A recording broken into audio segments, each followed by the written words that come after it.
Okay guys, so we have the DJI mic mini here with the mic muff added on. And it sticks pretty good too, look. Pretty nice. Same thing with the Insta360 mic air. Mic muff added on. Sticks pretty good. This one does feel a little bit more tighter, but I mean, it's not really gonna go anywhere. They're still pretty nice and snug. This is the mic muff that it comes with. It is a little bit smaller, but it does attach. You just slip it on and it'll attach. And this one's more like a ring style. This one, just shove it in and then it should be pretty good. And then here are the side comparisons. Pretty much the same size.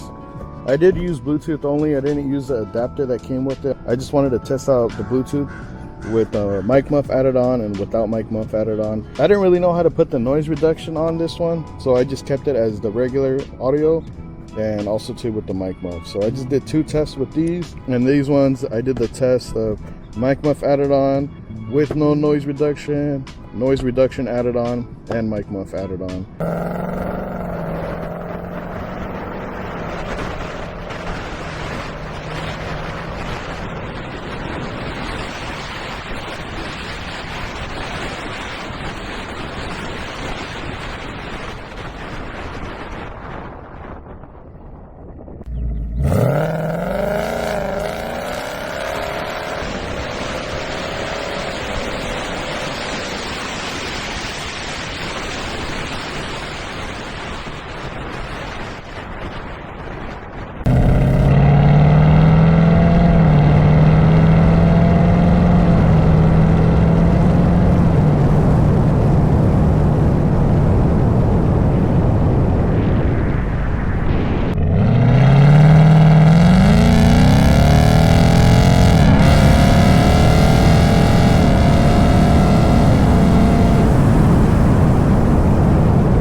much of a price difference, but to be honest, if you're running a 360, especially from Insta360, no sponsor, I wish, I would rather use the Insta360. Turn it on, blue light means it's on no noise reduction. Just double click, green light, noise reduction. This one doesn't have any light indicator that I know of, whether noise reduction or anything like that. I mean, unless I'm missing it. But DJI Mic Mini, the one that I bought, I'll show you guys the price comparison chart. I'll put it probably side by side to you guys, whichever one you guys prefer. I do like the wind mic muff on this one. It does seem a little bit more thicker and just more than that one, the DJI mic. But so far I'm sticking with the Insta360 mic here. It did not disappoint Bluetooth wise. This one for me, it doesn't sound the best as I think you need that transmitter, but you're gonna need to adapt it and put all this thing, and it just looks all clunky if I end up doing that. So I just like to run Bluetooth. It's pretty simple, easy, and this one so far is doing a pretty good job.